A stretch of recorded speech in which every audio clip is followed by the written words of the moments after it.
살면서 한 번쯤은 이런 기억이 있으실 겁니다. 분명히 잘못된 일이라는 걸 알았습니다. 마음 깊은 곳에서 이건 아니다라는 목소리가 들렸습니다. 그런데 그 목소리를 따르지 못했습니다. 어떤 이유에서였는지 우리는 그냥 고개를 돌렸습니다. 아무 일도 없었던 것처럼 그 자리를 벗어났습니다.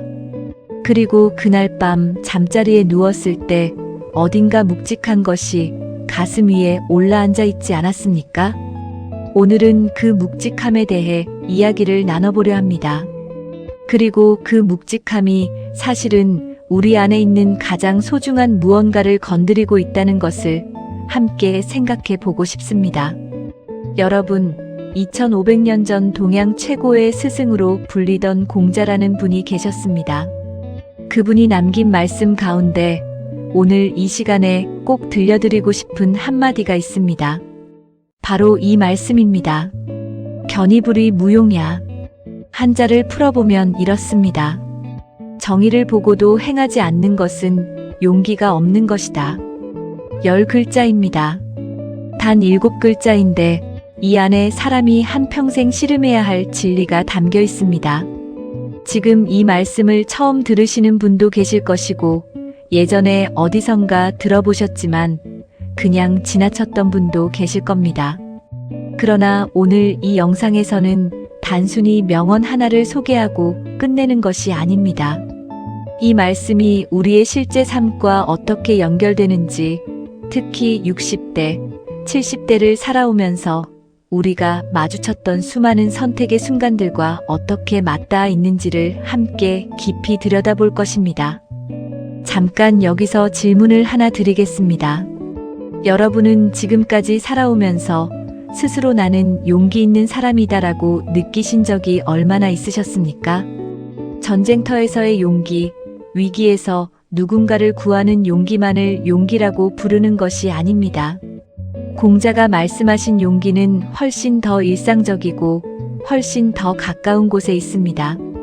그것은 바로 잘못된 것을 보았을 때 두려움 없이 그것은 옳지 않습니다라고 말하는 힘입니다. 그 힘이 우리에게 있었는지 아니면 그 힘을 우리가 스스로 억눌러 왔는지를 오늘 함께 돌아보겠습니다. 인생을 60년, 70년 살아오셨다는 건 정말 대단한 일입니다. 그 긴 세월 동안 얼마나 많은 것을 겪으셨겠습니까? 직장 생활, 가족의 크고 작은 갈등, 오랜 친구와의 어색한 관계, 세상이 바뀌면서 달라진 가치관 속에서의 혼란, 그 모든 것을 견뎌오셨습니다. 그런데 그 세월 속에는 반드시 이런 순간들이 있었을 겁니다. 분명히 잘못됐는데 나는 왜 아무 말도 못했을까? 그때 내가 한마디만 했더라면 달라졌을 텐데. 나는 왜 그냥 눈을 감아버렸을까? 그 기억들 오늘 함께 꺼내봅시다. 꺼내는 것이 아프더라도 꺼내야만 비로소 우리가 앞으로 더 당당하게 살 수 있는 힘을 얻을 수 있기 때문입니다. 다시 한번 이 말씀을 들어보시겠습니다. 정의를 보고도 행하지 않는 것은 용기가 없는 것이다. 여기서 두 가지 핵심 단어를 살펴봐야 합니다.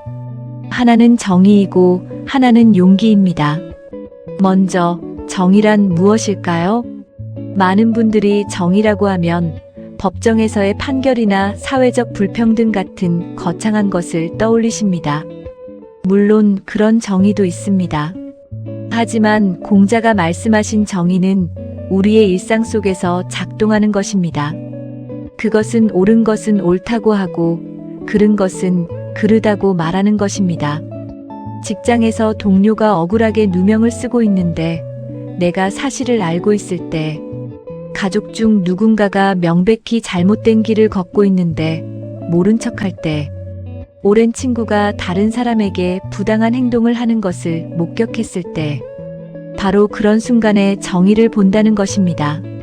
그렇다면 용기는 무엇일까요? 용기는 두려움이 없는 것이 아닙니다. 두려움이 있으면서도 행동하는 것이 진짜 용기입니다. 공자는 그것을 정확히 알고 계셨습니다. 그래서 행하지 않는 것은 용기가 없는 것이라고 했지, 두려워하는 것은 용기가 없는 것이라고 하지 않으셨습니다. 두렵더라도, 관계가 불편해질까봐 걱정되더라도, 내가 피해를 볼까봐 염려되더라도, 그럼에도 불구하고 옳은 행동을 선택하는 것. 그것이 공자가 말씀하신 용기입니다. 그리고 이 말씀은 단순한 교훈으로 끝나지 않습니다. 이것은 삶의 태도입니다. 어떤 사람으로 살 것인가에 대한 근본적인 질문입니다. 인생의 후반부를 사시는 분들에게 이 말씀은 특히 더 깊이 다가옵니다. 왜냐하면 우리는 이미 충분히 많은 것을 경험했기 때문입니다. 젊을 때는 나중에 때가 되면이라는 말로 미룰 수 있었습니다. 그러나 이제는 그 나중이 줄어들었습니다. 지금 이 순간이 더욱 소중합니다. 지금으로부터 20여 년 전의 이야기입니다. 50대 중반 한 회사에서 부장으로 근무하던 김 씨의 이야기입니다. 어느 날 회의실에서 임원 회의가 열렸습니다. 안건은 이번 분기 실적 부진의 책임을 묻는 것이었습니다. 회의가 진행되는 동안 실적 하락의 원인이 명확하게 드러났습니다. 그것은 부서장인 박 이사의 잘못된 판단 때문이었습니다. 그런데 박 이사는 그 자리에서 그 모든 책임을 김 씨의 팀원 중 한 명인 젊은 과장에게 돌렸습니다. 김 씨는 알고 있었습니다. 진실을 알고 있었습니다. 그 과장이 오히려 끝까지 반대 의견을 냈고 박 이사가 밀어붙인 것을 직접 눈으로 봤습니다. 서류도 있었습니다. 증거도 있었습니다. 그런데 김 씨는 입을 열지 못했습니다. 박 이사는 그보다 윗사람이었습니다. 연말 인사평가가 한 달밖에 남지 않은 때였습니다. 나서봤자 자신만 피해를 본다는 두려움이 그의 발목을 잡았습니다. 회의는 끝났고 그 젊은 과장은 심할서를 쓰고 지방 발령을 받았습니다. 김 씨는 그날 저녁 술 한 잔을 혼자 마셨습니다. 마음이 불편했지만 스스로에게 이렇게 말했습니다. 어쩔 수 없었어. 내가 나섰다고 달라지는 게 있었겠어? 나도 가족이 있는 사람인데. 그로부터 3년 후 박 이사는 더 큰 비리로 결국 회사를 떠났습니다. 그리고 억울하게 지방 발령을 받았던 그 젊은 과장은 다른 회사로 이직해 본인의 실력을 증명했습니다. 하지만 김 씨의 마음속에는 오래도록 그 회의실의 침묵이 남아 있었습니다. 퇴직 후 어느 날 밤 그는 옛 동료에게 전화를 걸어 이렇게 말했습니다. 내가 그때 한마디만 했었더라면 그 친구한테 지금도 미안해. 한마디가 달라지는 게 없을 것 같아도 때로는 그 한마디가 누군가의 인생을 바꿉니다. 그리고 그 한마디를 하지 못했을 때의 무게는 생각보다 훨씬 오래 가슴에 남습니다. 노년의 지혜는 경험에서 나옵니다. 그리고 진정한 경험은 우리가 한 일뿐 아니라 하지 못한 일도 포함합니다. 이번에는 가족 이야기입니다. 많은 분들에게 가슴을 찌르는 이야기가 될 수도 있습니다. 70대 초반의 이 할머니는 슬하에 아들 둘, 딸 하나를 두셨습니다. 큰아들 며느리와는 같은 동네에 살았는데 어느 해 추석 명절 날의 기억이 지금도 잊히지 않는다고 합니다. 그날 온 가족이 모인 자리에서 남편이 며느리에게 갑자기 언성을 높였습니다. 이유는 별것 아니었습니다. 제사 음식의 배치가 달랐다는 것이었습니다. 며느리는 고개를 숙이고 아무 말도 못했습니다. 얼굴이 빨개졌고 눈물이 글썽거렸습니다. 할머니는 그 장면을 똑똑히 보셨습니다. 남편이 틀렸다는 것도 아셨습니다. 며느리가 새벽부터 일어나 음식을 준비한 것도 아셨습니다. 제사 음식 배치가 지역마다 다를 수 있다는 것도 아셨습니다. 그런데 할머니는 그 자리에서 아무 말씀도 하지 않으셨습니다. 남편의 체면을 세워줘야 한다는 생각, 명절날 분위기를 망치지 않아야 한다는 생각, 그리고 솔직히 말하면 평소 남편의 눈치를 봐온 오랜 습관, 그날 이후 며느리와의 관계는 조금씩 멀어졌습니다. 명절이 되면 며느리는 이런저런 이유로 바쁘다고 했습니다. 큰아들도 점점 연락이 뜸해졌습니다. 할머니는 수년이 지난 후에야 비로소 그날의 진실을 인정하셨습니다.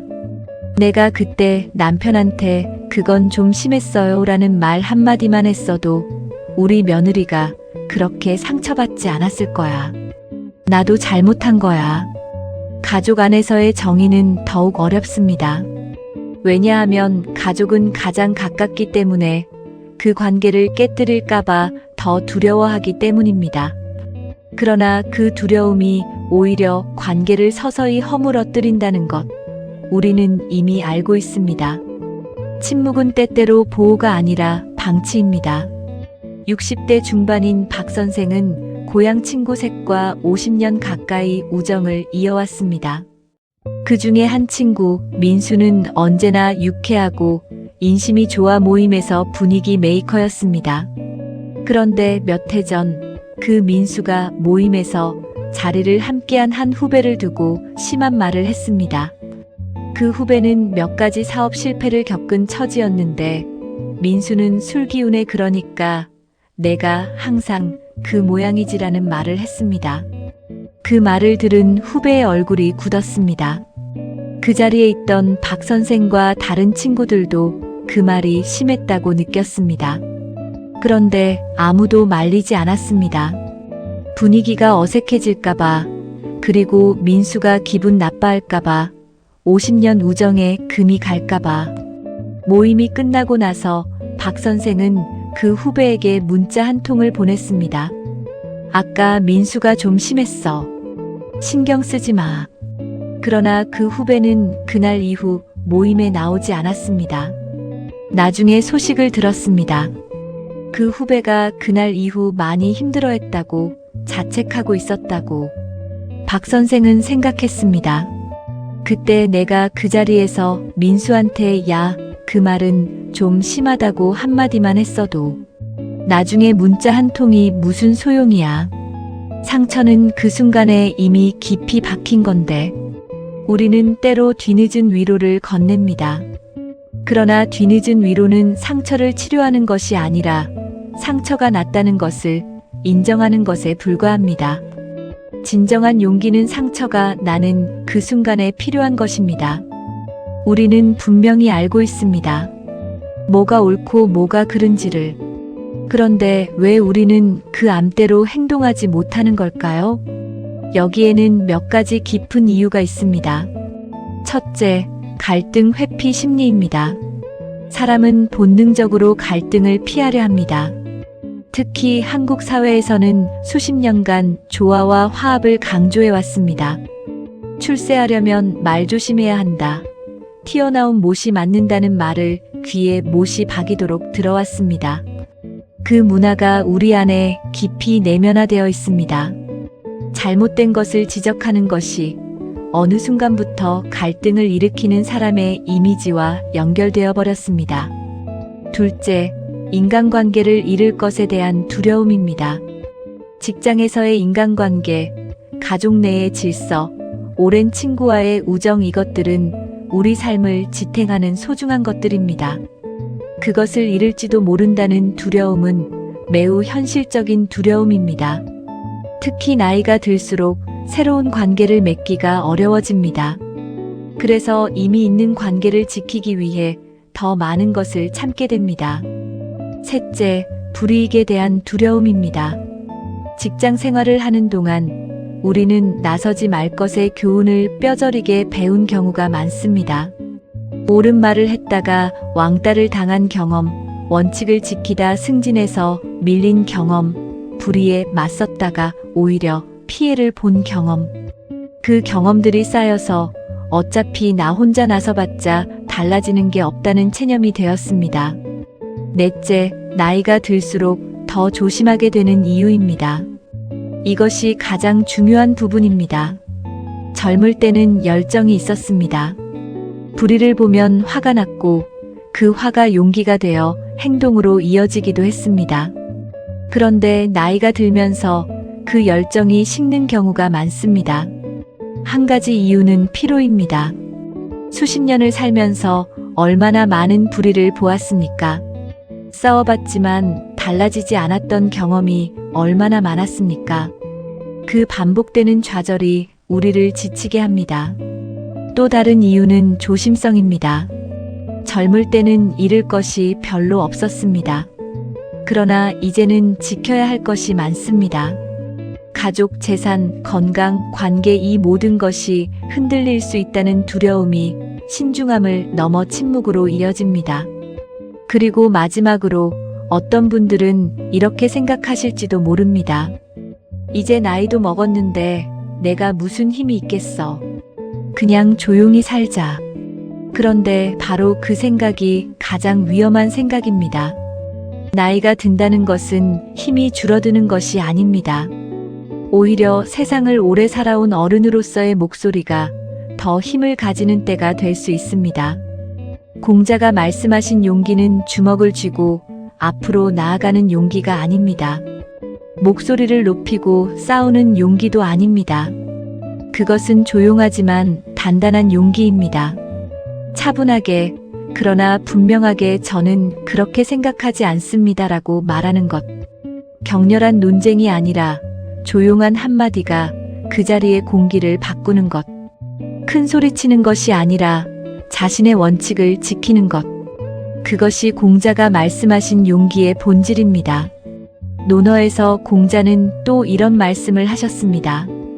군자는 화이부동이요 소인은 동의불하이다.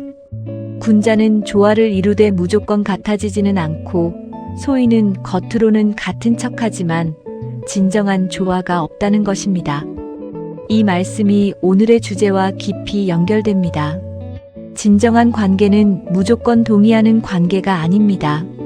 서로 다름을 인정하고 잘못된 것은 잘못됐다고 말하면서도 그 관계를 유지할 수 있는 것. 그것이 군자의 관계입니다.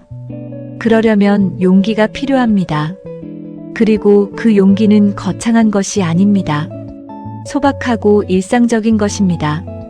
식탁에서 남편에게 여보, 그 말은 좀 심했어요 라고 말하는 것. 친구 모임에서 야, 그 말은 선을 넘은 것 같은데 라고 이야기하는 것. 동네 모임에서 저는 그 방향은 아닌 것 같습니다 라고 조용히 손을 드는 것. 그 한마디들이 쌓여서 당신이라는 사람을 만듭니다. 그리고 그 사람이 살아온 방식이 당신의 인생이 됩니다. 도덕적 선택은 대단한 순간에 한 번 하는 것이 아닙니다.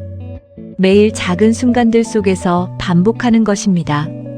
여기서 특별히 여러분처럼 인생의 후반부를 살고 계신 분들에게 드리고 싶은 이야기가 있습니다.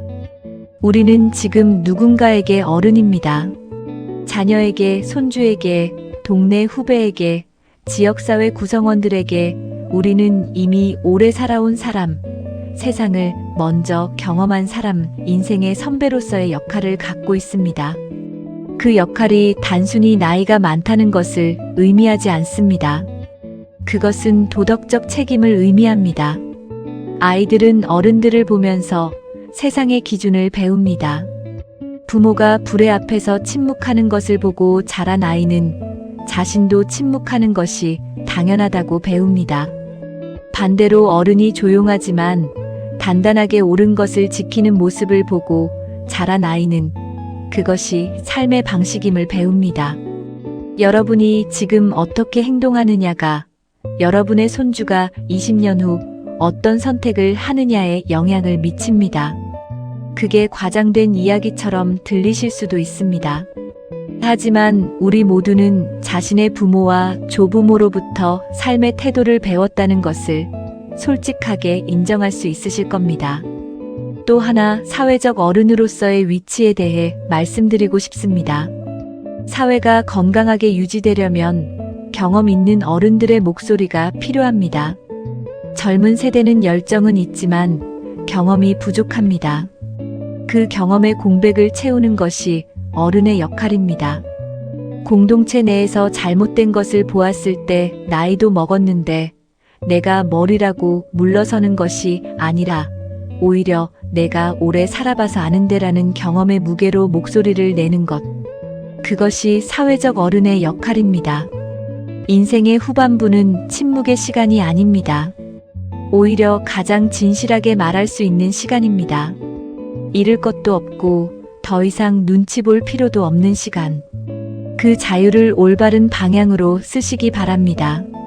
자, 그렇다면 이 공자의 가르침을 우리 삶에 어떻게 적용할 수 있을까요? 너무 거창하게 생각하지 않아도 됩니다. 아주 작은 것부터 시작할 수 있습니다. 오늘 이 시간 구체적인 실천 방법 5가지를 말씀드리겠습니다. 실천 1. 작은 불의부터 외면하지 않기. 거창한 사회 문제부터 시작하지 않아도 됩니다. 오늘 마트에서 누가 새치기를 했을 때, 동네 모임에서 한 분이 다른 분을 무시하는 말을 했을 때, 가족 중 누군가가 억울한 말을 들었을 때, 그 작은 순간들에서부터 침묵하지 않는 연습을 해보십시오. 작은 용기들이 쌓이면 큰 순간에도 용기를 낼 수 있게 됩니다. 실천 2. 감정이 아닌 원칙으로 판단하기. 정의를 위한 행동이 감정에서 출발하면 오히려 다툼이 되기 쉽습니다. 나는 지금 화가 났다가 아니라 그 행동은 옳지 않다는 원칙에서 출발하면 더 차분하고 효과적으로 목소리를 낼 수 있습니다. 말하기 전에 스스로에게 물어보십시오. 나는 지금 화가 나서 말하려는 건가 아니면 정말 옳지 않아서 말하려는 건가? 원칙에서 나온 말은 훨씬 더 힘이 있습니다. 실천 3. 말하기 어려울 때는 질문으로 시작하기. 때로는 직접적으로 그건 잘못됐습니다라고 말하기가 쉽지 않습니다. 그럴 때는 질문을 활용해 보십시오. 제가 잘못 이해한 건지 모르지만 그 부분은 어떻게 된 건가요? 그 결정이 저분에게는 좀 억울할 수도 있지 않을까요? 혹시 다른 방법도 있지 않을까요? 질문은 공격이 아닙니다. 그러나 잘못된 것을 직면하게 만드는 가장 부드러운 도구입니다. 상대방이 스스로 생각하게 만드는 질문 한마디가 때로는 강한 지적보다 더 강한 힘을 발휘합니다. 실천 4. 혼자가 아닌 함께 행동하기. 혼자 나서기가 두렵다면 같은 생각을 가진 분을 먼저 찾으십시오. 모임에서 불의를 목격했을 때 모임 후에 뜻이 맞는 한두 분과 이야기를 나누고 함께 목소리를 내는 방법을 모색하십시오. 용기는 혼자 있을 때보다 함께 있을 때 훨씬 더 커집니다. 우리 중 몇몇이 그 부분에 대해 다시 이야기해 봤으면 좋겠습니다라는 말은 혼자 하는 것보다 훨씬 더 힘있게 들립니다. 실천 5. 나 자신에게 부끄럽지 않기. 이 마지막 실천이 가장 중요합니다. 매일 밤 잠자리에 들기 전 스스로에게 물어보십시오. 오늘 나는 내 양심에 부끄럽지 않게 살았는가? 이 질문을 매일 던지는 것 자체가 이미 용기 있는 삶의 시작입니다. 우리가 두려워해야 할 것은 타인의 시선이 아닙니다. 거울 앞에 섰을 때의 나 자신의 눈입니다.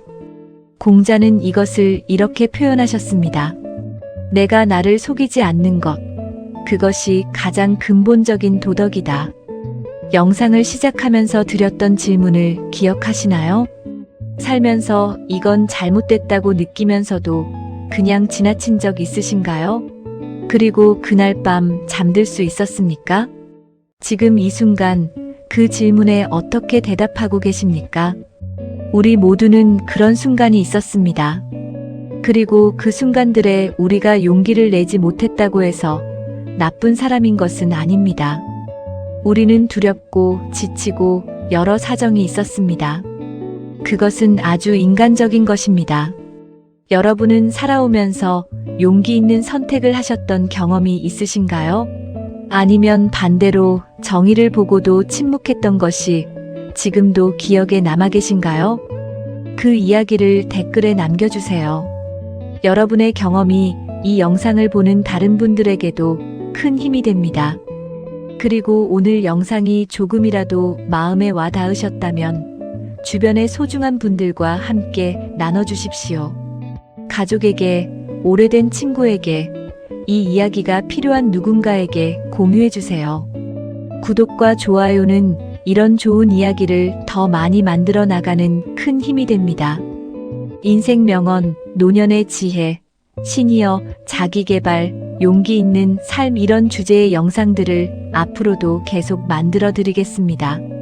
오늘도 건강하시고 늘 당당하고 용기 있는 하루 보내십시오. 감사합니다.